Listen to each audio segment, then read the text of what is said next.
Assalamu alaikum, brothers and sisters, and welcome to day 24 of ICZ Ramadan program. I would like to invite Maulana Sayyid Hadi Yasin to give us a lecture on Ahkam of Ramadan. بسم الله الرحمن الرحيم الحمد لله والصلاة والسلام على سيدنا ونبينا أبي القاسم المصطفى محمد وعلى أهل بيته الطيبين الطاهرين. Brothers and sisters, Assalamu alaikum wa rahmatullah. May Allah inshallah accept all our prayers, our amal, our dua inshallah.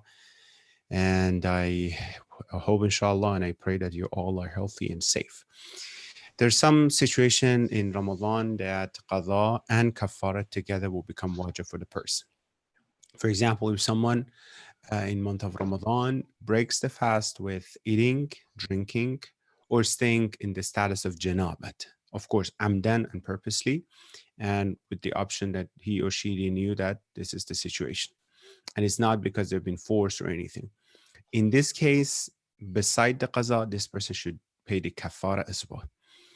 But other kafarat, other mubtalat, other things that will make the qaza, the fastings batil.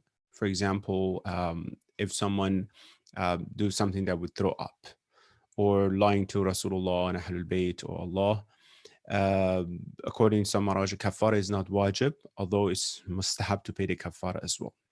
However, if the 5 things that we mentioned above, the thing that we just mentioned, it's because of not knowing the mas'ala, the hukm, the condition and the regulation, meaning that he didn't knew that this person that it makes the fasting batil, and he did these things, then it has some situations, such as number 1, if he or she was actually it's their fault that they didn't learn. We call them jahil muqassir. It's their fault they didn't go to learn that these things would make the fastings batil, for example. And when he or she was doing these things to make the fastings batil, they knew somehow that these things might make the fasting batil, somehow heard or something. Then the kafara is lazim. It's definitely mandatory, the kafara, and it will become wajib for this person. So it's their fault they didn't go learn, and they knew somehow that these things are making the kafara batil. So remember this quyud that we mentioned here.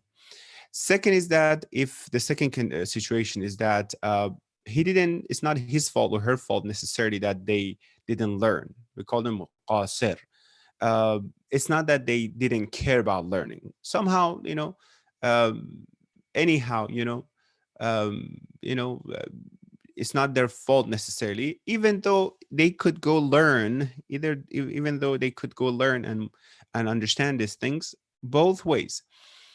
If he or she was not was sure that these things would not make it batil, and was not in a status of shak and doubt that would that make it batil or not? No, thoughts that these things would not make it batil, then kafara is not wajib. So the first situation was what? Knew that somehow, first of all, it was muqassir. You should have learned these things, and knew that somehow there is a possibility that he knew that these things would make it batil. The second scenario, it's not their fault they didn't learn necessarily, but it was not, they didn't have any doubt that these things would make it batil. No, they thought it doesn't make it batil. Then this situation, kafara is not wajib, just qaza is wajib. The last situation is that if somehow he has an excuse to do these things, something happened is an excuse to do these things, such as being forced or something, for example, and in this case, the kafara is not wajib, only the qaza would be wajib for this person. So these are the different situations that might possibly happen. So inshallah, we have to keep in mind regarding the qaza of Ramadan. Inshallah, we ask Allah subhanahu wa ta'ala help us to have the tawfiq to learn about this ahkam, and inshallah be able to conduct them correctly, our ahkam, our amal, inshallah. And we ask Allah subhanahu wa ta'ala to accept our amal, inshallah, from us. Recite loud salawat ala Muhammad wa ali Muhammad. Jazakallah Maulana for enlightening us with Ahkam of Ramadan. We welcome Shaikh Amin Rastani, who is our guest speaker from today to the end of Ramadan. Before I invite our speaker, I request us to please recite Surah Fatiha and 3 times Surah Ikhlas for all Marumeen, include those for whom there is no one to recite, your own Marumeen, and those who sponsored today's program. And that list is Sayyid Mutahir Hussain Naqvi, son of Sayyid Muhammad Hussain Naqvi, Tawqir Fatima, daughter of Sayyid Etimad Hussain Naqvi, Sayyid Azizul Hassan Rizvi, Ashraful Nisa Rizvi, Sayyida Begum Abidi, and Sayyid Hadi Abidi. Allahumma salli ala Muhammad. Allahumma salli ala Muhammad. Allahumma salli ala Muhammad.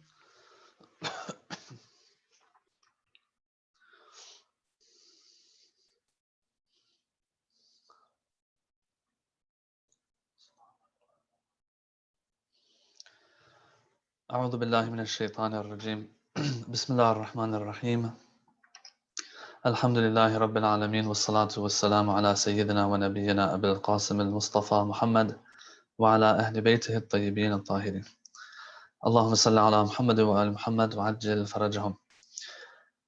Assalamu alaikum, brothers and sisters of the Islamic Center of Zahra in Pleasanton. I know a good number of you from up close, and inshallah everyone is doing well on these days and nights, and the quarantine has not gotten to them, and inshallah they are making the most of the nights to come of the month of Ramadan as well. Inshallah Allah accepts all of your fasts, all of your a'mal, all of your patience in this month, and gives you strength inshallah to continue.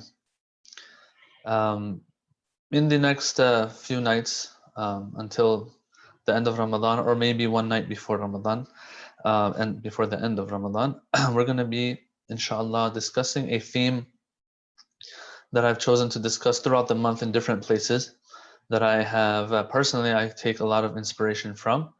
And I think that it's something that our brothers and sisters out there can also benefit from. The relevance of it, I will explain. What we want to cover is parts of, if not all of, but at least a good portion of the 193rd khutbah of Nahj al-Balagha.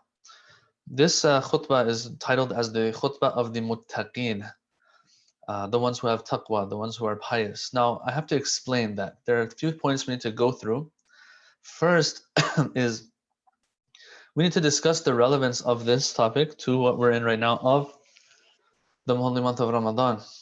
In the Quran, we have a verse we've all heard, the famous verse that speaks of the fast, where the Quran, where it says that أعوذ بالله من الشيطان الرجيم يا أيها الذين آمنوا كتب عليكم الصيام كما كتب على الذين من قبلكم لعلكم تتقون, that we have prescribed on you, O believers, the fast the same way we've prescribed it on those before you, for this purpose of لعلكم تتقون, inshallah you will be of the muttaqeen as a result of the fast. We need to talk about this a little bit. There are some forms of worship that are a form of worship in and of themselves, and that's about it really. And those are pretty nice ones actually. Of course, they are there for the ultimate purpose of, gaining closest to Allah, gaining humility before Allah, and so on. But technically speaking, it's not like this worship is tied to another form of worship. So for example, you do the Hajj, you perform Hajj, and I've been on Hajj once in my life, and with some of the good brothers and sisters from ICZ actually a few years ago, those of you who remember. You perform Hajj. Hajj in itself is a form of worship, yes? And so it's not linked to, for example, Salat necessarily, or Psalm and fasting necessarily. It's a form of worship there on its own. There are some forms of worship that are a preliminary for something else. They are a form of worship in and of themselves, but at the same time, something else wants to be accomplished as well. So two birds want to get shot with one stone, if you may. And so the fast is one of them. Another example of that will be wudu, for example. Wudu in and of itself is nur. But at the same time, although it is nur in and of itself, and one who makes wudu gets sawab and rewards and closeness to Allah, but at the same time, this wudu is tied to another thing. is for the purpose of another thing, which is salat, for example. Okay? So now, you will have some forms of worship that aren't tied to anything else, some are. And an example for that is wudu. Another example is what we're in right now, the holy month of Ramadan, the fast. The fast that we perform in and of itself is a huge ibadah.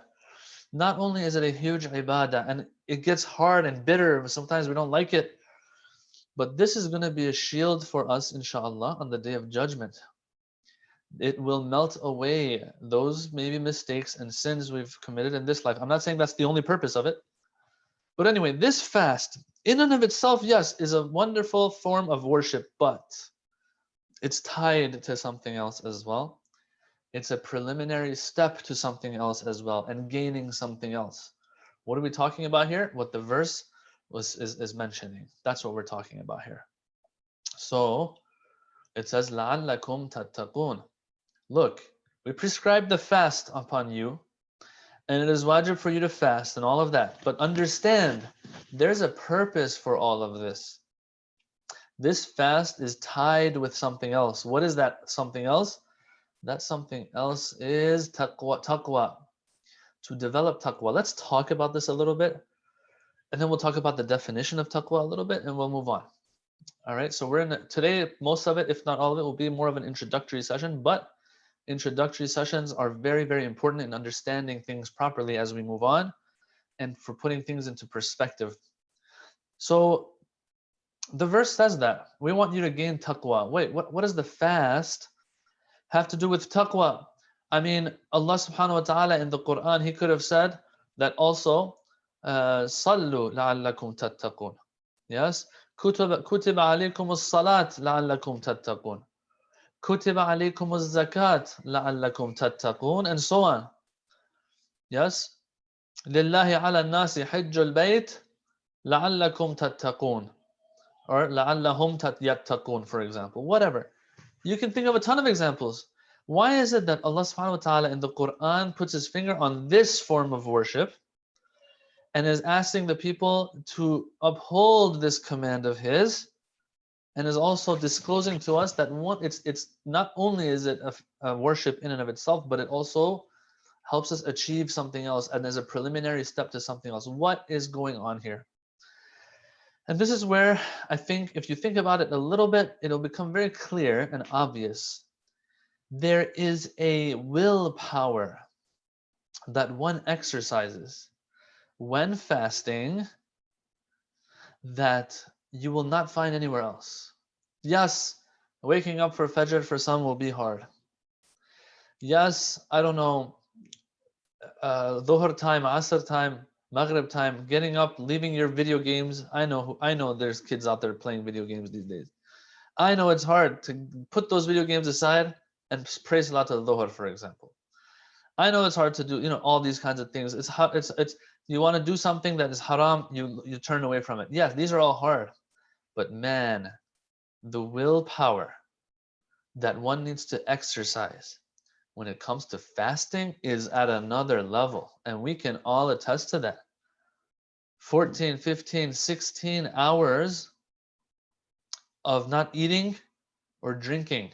And there's this famous meme out there people share when the month of Ramadan comes, where they say, it's just a line. It says, not even water, ?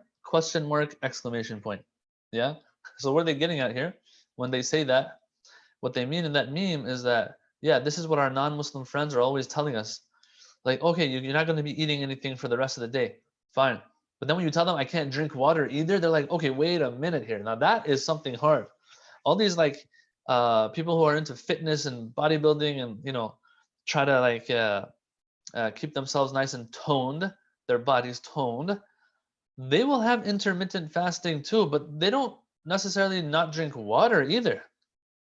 And so for us, and they might even say that's not good for you if you want to keep your body looking really good. Yeah, but we're after fixing our afterlife as well. 1 month isn't going to kill anybody. Yes. And so they'll always have this question of not even water. Yes, not even water. And so it takes a lot of willpower to reach a point where you can actually fast for 14, 15, 16 hours. Yes. Now here, it becomes clear why Allah says, I want you to get taqwa out of the fast. Because the fast is what brings out the biggest and most willpower out of an individual. Now, let's talk about taqwa a little bit. What does taqwa mean? Taqwa has different definitions some people will use. Some will say it's a disposition. Others will say it is lack of doing certain things. One will say it's actively doing certain things.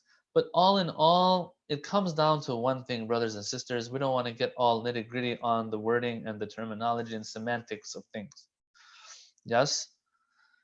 What taqwa initially, when these ulama, these scholars of akhlaq, when they use this term, when you go to them and ask them about spiritual wayfaring and so on, they will tell you the first thing you need to try your best to accomplish is a perfect form of taqwa, which means that you reach a point where you're not sinning anymore throughout the day. Very simple. I mean, simple in theory. Just one line. You're not sinning anymore. Yes? That means that when it comes to the wajib of Allah subhanahu wa ta'ala, you live up to it with all its conditions. And when it comes to the haram of Allah, you stay away from all of which is haram. Now, where do we get this wajib and haram from? We get it from our ulama, our maraji'. Yes? For example, if a marja' says you have to practice precaution regarding something, you practice precaution. If he says something is halal and you don't need to practice precaution, let's say, for example, dhabiha meat.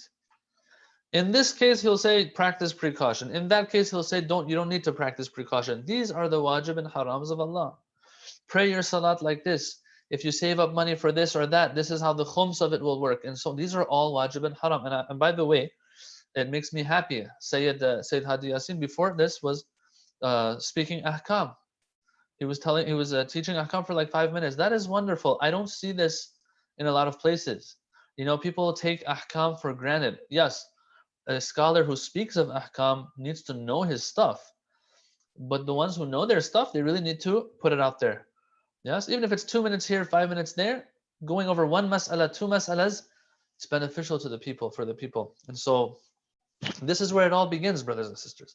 It all begins with the wajib and haram. So from this day on, when we say taqwa, usually what is meant? A person who is trying to reach a point or has reached a point where they aren't sinning anymore. Now, someone here will say, are you saying we're not sinning anymore? That's ma'soom. You're telling us to be ma'soom. You're asking us to be something that is not even possible. The answer is that the scholars give, and by the way, from whatever stuff I say, usually it's stuff that I'm hearing from scholars. I won't really share my own opinion with people. These scholars are saying, no, it doesn't mean that you have to be ma'soom.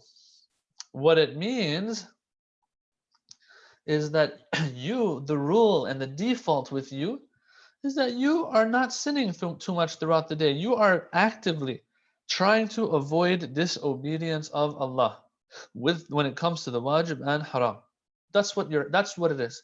Now, if somebody actually messes up once a day, twice a day, whatever, that's fine. Doesn't mean that they don't have taqwa anymore. They didn't have taqwa in that specific case. That means now they have 95% taqwa, not 100%. 95% or 90% taqwa is much better than 15% taqwa. That's the point, brothers and sisters. It is a continuum. There are grades of how much a person listens to Allah and disobeys Allah. And so one will be 100%, one will be not 80%. The point is this: a person needs to try to get there. But if they do mess up, part of taqwa is that they will try their best not to mess up like that anymore. They will repent to Allah subhanahu wa ta'ala and try not to repeat that act again. Sincerely, they say, oh Allah, I'm sorry, I know what I did was wrong. I acknowledge that, and I'm going to try my best not to do it again. And if they commit it again they make that same decision. Now, we're not going to fool ourselves either. What I'm saying isn't to fool us, that we should fool ourselves and say, I'll just commit the sin and I'll do tawbah after. No, that's not what is meant either. What is meant is that you really understand that what you did was wrong. And, for example, you backbited somebody. For example, you, God forbid, shouted at your parents because you got angry at them. Yes? Here, when you make such a mistake, God forbid, A tawbah means that you are going to actually be regretful of that act. You say, oh Allah, I'm sorry. It was something that came up in that moment, and you have to think about it. Next time, what am I going to do? And so as a result of this, tawbah takes place. I'm sorry, I'm going to try my best not to do it anymore. And these are the steps I'm going to take to try my best not to repeat that mistake anymore. This is tawbah. A person who throughout the day is trying their best to stay away from sin. Sin meaning neglecting a wajib or committing a haram. Is trying their best.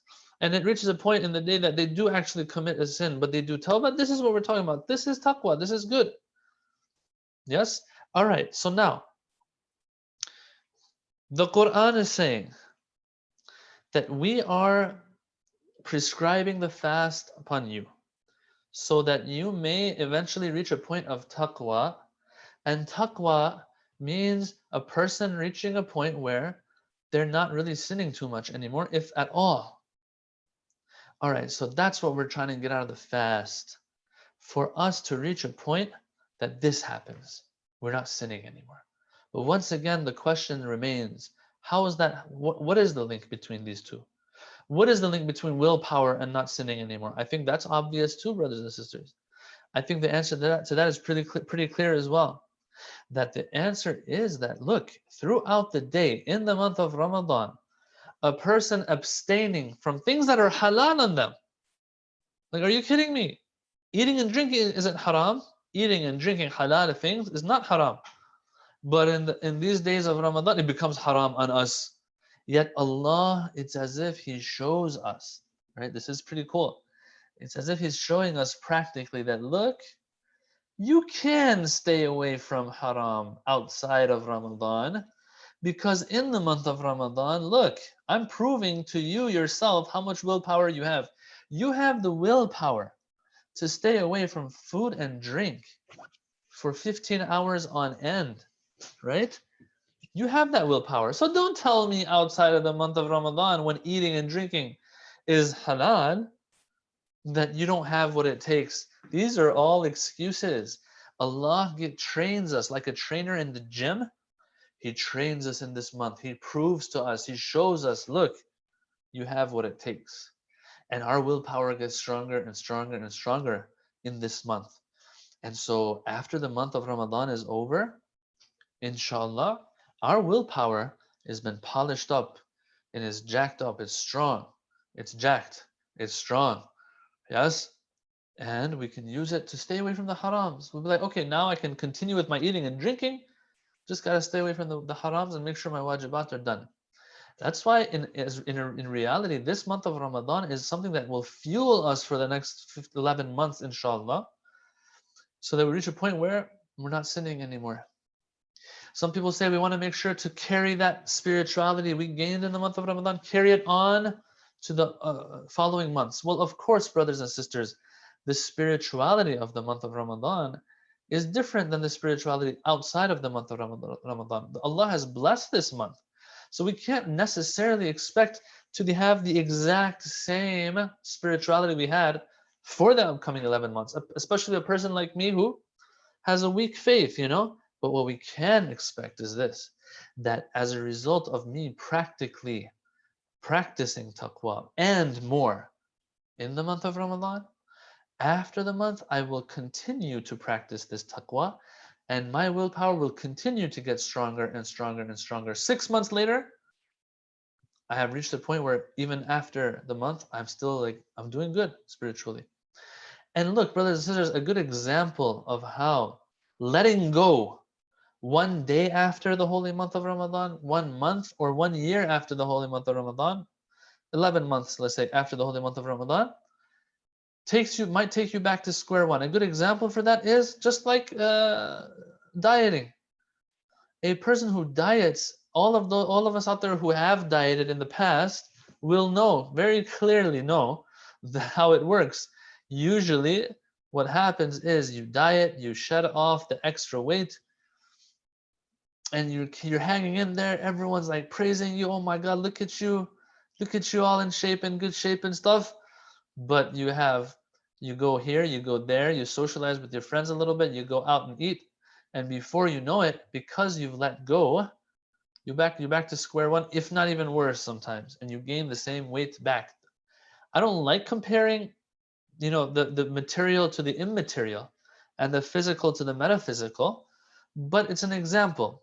With taqwa, same thing. Some people say, I want the spirituality to continue after the month. Well, you're not doing things the way you were in the month of Ramadan. When the month of Ramadan ends, yes, you're not fasting anymore, but at least continue the purpose for which the fast was prescribed. And then you can be sure that slowly, it'll be a slow process, but slowly your iman will solidify as a result of not sinning throughout the day, as a result of not disobeying Allah throughout the day, and as a result of that, the spirituality will be there more. Think about it. A person knows that they're not doing anything that will result in Allah's dissatisfaction throughout the day. That itself is spirituality. Brothers and sisters, Ayatollah Bahjat, it's a famous line they always quote of him, that he says, if a person reaches a point where they're not committing sins, wajib and haram, they're not doing it, then they can throw their hat up in the air. They can be the happiest person in the world. That's a saying in Farsi, throw your hat up in the air. It means that you can be like the happiest person out there. Now, some people say, well, teach us how to not sin. Okay? Teach me how to not, commit this act when I'm in this setting. Brothers and sisters, and this is where we have to be a little smart. And we have to improvise. This question is just like the person who will say, you'll tell them, listen, you want to lose weight? What you need to do is clean up your diet a little bit, right? Not eat these extra calories that your body doesn't need. And also, this is how much cardio and exercise you need to do throughout the day. Look, 30 minutes of this exercise and a little bit of cleaning up your diet, and continue this for like 5 years, 2 years, 1 year, whatever. This is what you tell the person. If that person turns around and tells you, teach me now how to not eat more calories, you're like, bro, this is a decision you have to make. You're on your own here. I can't take food out of your mouth, right? This is something that we need to figure out. Whether it's getting an app that is going to count your calories, whether it's not hanging out with certain friends that go out and eat all the time, whether it's this, whether it's that, whatever it is, that's on you, right? To figure that out. Maybe go ask other people about it. But the formula is this,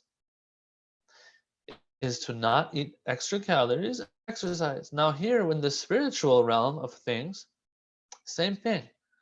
You have some people, this is the formula of spiritual closeness to Allah. Whether or not you feel anything special, whether or not you see angels or not.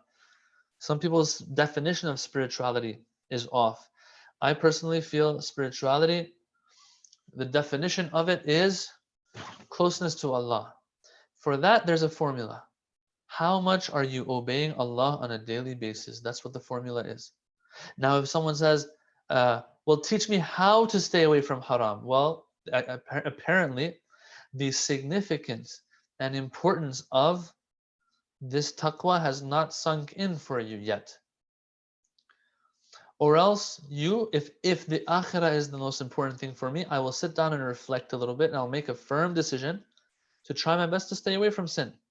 Just like that person sits down that might be overweight and is like, you know what, I can't play with my children properly because I'm overweight. I'm speaking about myself right now, by the way. I can't, I don't feel good about myself. Others make fun of me, things like that. This person sits down, thinks about these things, and eventually reaches a point where they're like, you know what? It's worth it. I am going to start fixing my diet and exercising. That's it right there. That is the exact same thing that has to happen with taqwa. That decision, others can't make it for you and I. Yes, we have to make that decision ourselves. That happens through sitting down and thinking a little bit. Akhirah is coming. All these people before me left this world. I'm probably going to leave the world too. How much respect do I have for myself and my future, which is the afterlife? Do I want to compromise that? No, I don't. Well, okay then, Bismillah, let's get up and start working on this a little bit. Yes, there will be some advice that can be given regarding certain sins out there. Someone might ask, how can I stay away from sins? Well, there are some sins that, we can talk about, right? For example, fixing the friends that you hang out with. Certain friends, when you sit down with them, they're showing haram stuff to you. All right, that's not a setting to be in. So fixing the settings that I'm in, figuring out the friends that I'm gonna have, and revisiting some of these friends. Are they? Am I sure I want them to be my friends? Where are they taking me? Which way am I headed with them? Sometimes it's just staying away from certain things. Sometimes a certain thing happens and I fall into haram. All right, well, a way to avoid that haram moving forward for next time is for me to think about what happened. And so have a plan, a game plan for next time this situation comes up. For example, the example I gave, a person starts shouting at their parents because they got angry. Well, excuse me, for next time, you got to sit down and think, when my mom says this, or when my mom unplugs my monitor or a computer when I'm playing too many video games, right? I'll get up, although I get angry, I'll make sure to close my mouth, get up and calmly leave my room. Maybe, I don't know, take a cold shower. I don't know, wash my face. I don't know, have a snack or something if it's outside of Ramadan, of course. I'm not endorsing anything that is haram here, okay? Do something so that I can control my anger. Next time, this is what I'll do. Sometimes it's about, yes, planning ahead and so on and so forth. Yes, there'll be these tips and stuff, but at the end of the day, it is your decision. You and I's decision to make. And once we make that solid decision, the rest will come. Okay, so we went through the connection between this verse of the Quran and the taqwa that we're going to be talking about, that is mentioned in Khutbatul Muttaqeen of Nahjul Balagha. Right? We talked about that. We talked about the definition of taqwa and how important it is. Now I want to talk about the khutbah a little bit in the next about 10-13 minutes that I have. The khutbah that we have now is called Khutbatul Muttaqeen. Okay? And the name is on it. In this khutbah, the Imam speaks about the muttaqeen. Muttaqi means a person who has taqwa, who enjoys taqwa. The Imam is going to go through a description of the muttaqeen. But when did this happen? Why did this happen? What was the motivation for this khutbah to even be said by the Holy Imam? This khutbah, the Imam, he describes the muttaqeen in this because one of his companions came to him by the name of Hammam. This companion's name was Hammam. Let me just say something real quick in parentheses here about this name. This is Hammam with a ha. The ha that has two, like in Farsi we say it has two eyes. Hey do chish. Do, we all know, means two. Chish, at least in Farsi, I'm not sure in Urdu, means eye. I'm pretty sure you have that word in Urdu too. Anyway, some people think that hammam means, bathtub or shower or something. That's with a ha, the thick ha that looks like a jim. That is hammam. That means, bathtub or bathroom or whatever. So some people ask, why is one of the companions of Imam Ali's name Hammam? This is Hammam with a ha, not with a ha to mean like a shower or something. It means something else. So I just wanted to say that because that was a question someone brought up once. All right, so that's a parenthesis I'm going to close and put aside. Hammam comes, this companion of Imam Ali, that they say was an abid, was a worshipper of Allah. He was a devout Muslim. Yes? Abid, we all know what abid means. Comes to Imam Ali. He says, the khutbah here, excuse me, says, he comes to Imam Ali, he says, Sif liyal muttaqeen. I want you to describe to me what the muttaqeen look like. And I want you to describe it. I'm not saying, just give me some general description here. I want you to get into details to the point where it's as if I see them. I can identify them. صف لي المتقين حتى كأني أنظر إليهم. And you look, when you are with Imam Ali alayhi salam, you got to be smart. You got to make the most out of this opportunity with the Imam and ask him as many questions as you can, okay? So here, this person knows what Imam Ali is all about, alayhi salam, and asks him accordingly. All right. It says that the Imam, it was hard for him to answer this. He didn't want to. He was a little hesitant to do this. And so the Imam says, Ya Hammam, ittaqillah wa ahsin. Look, I can get into details of things and all of that, but at the end of the day, it doesn't change anything about you. If you know the description of the muttaqin, or you don't know their description, what difference does it make for you? At the end of the day, you got to do what you got to do yourself, right?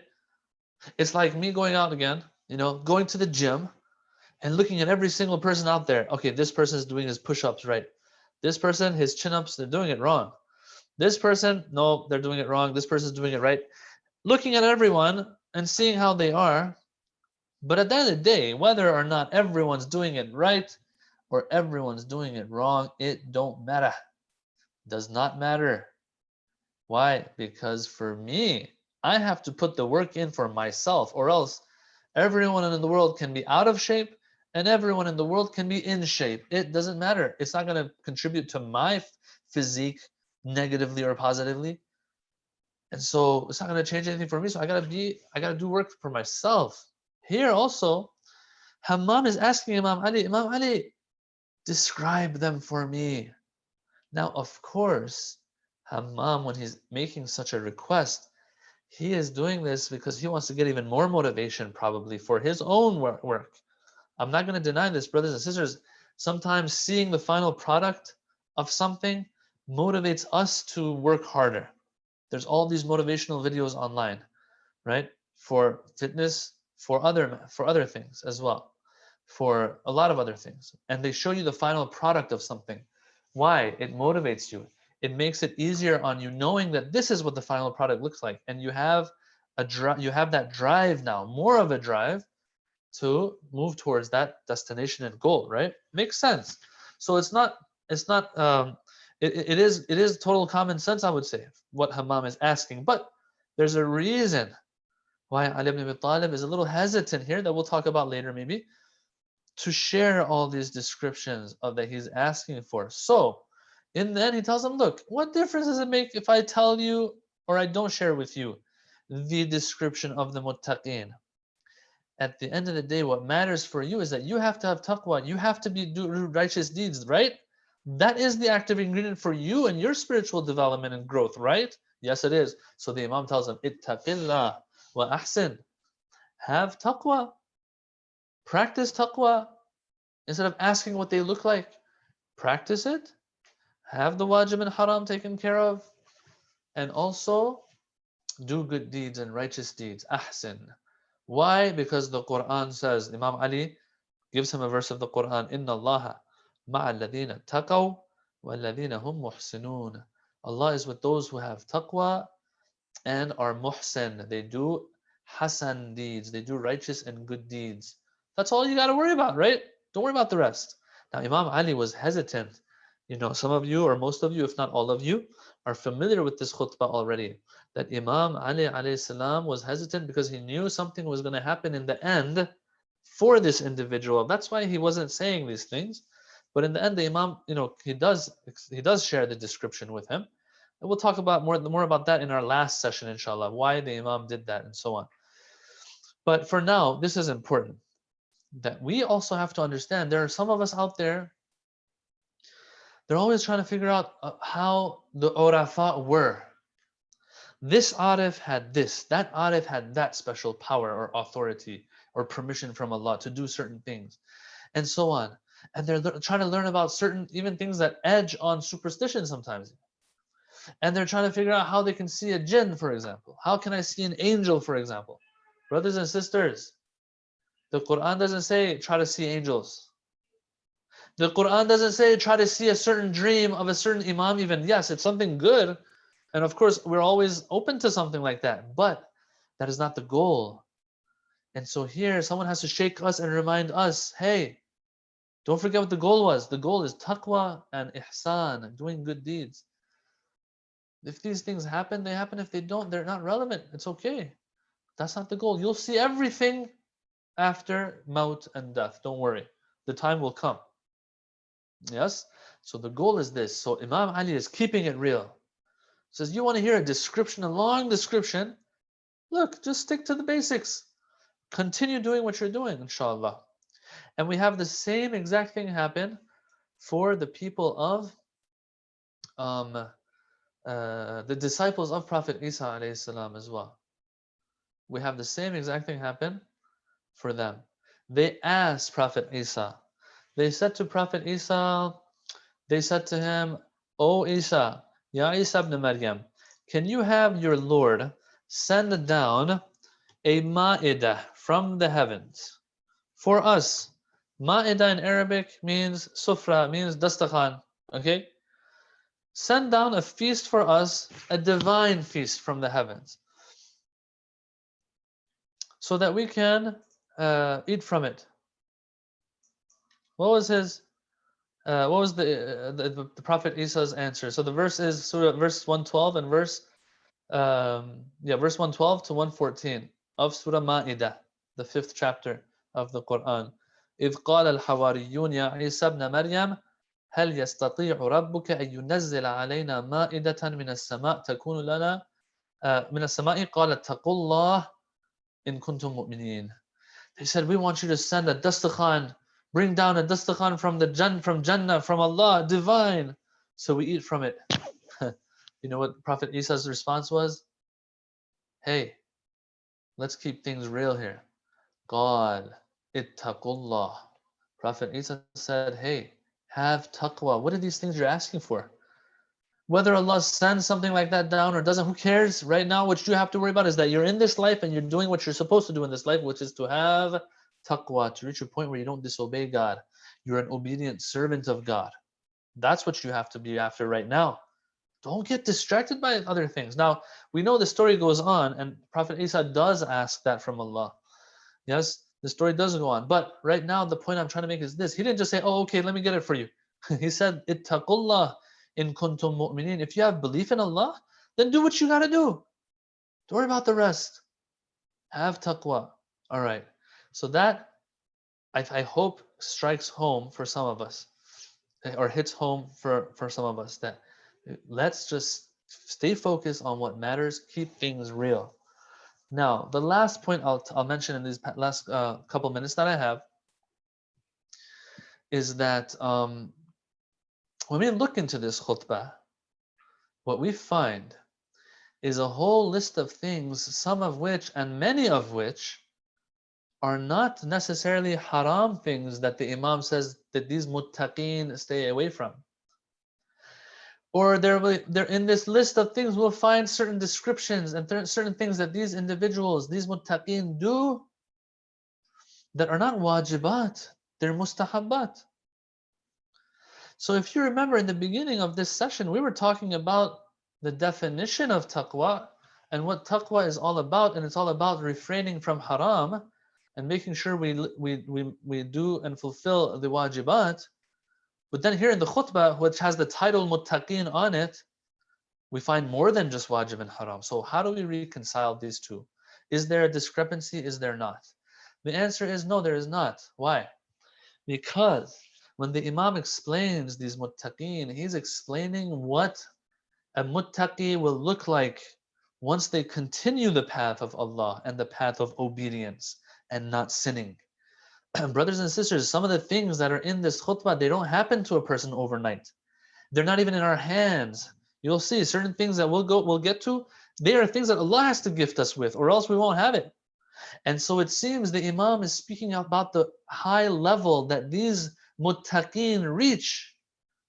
Yes, where Allah will give them certain dispositions, grant them certain nur, will make them fall in love with Him so much that they will get up in the middle of the night and pray to Allah, etc., etc., etc. So brothers and sisters, it all begins and ends with us doing our part, which is to observe the wajib of Allah and the haram of Allah, observe it properly and accordingly based on what our maraja tell us today.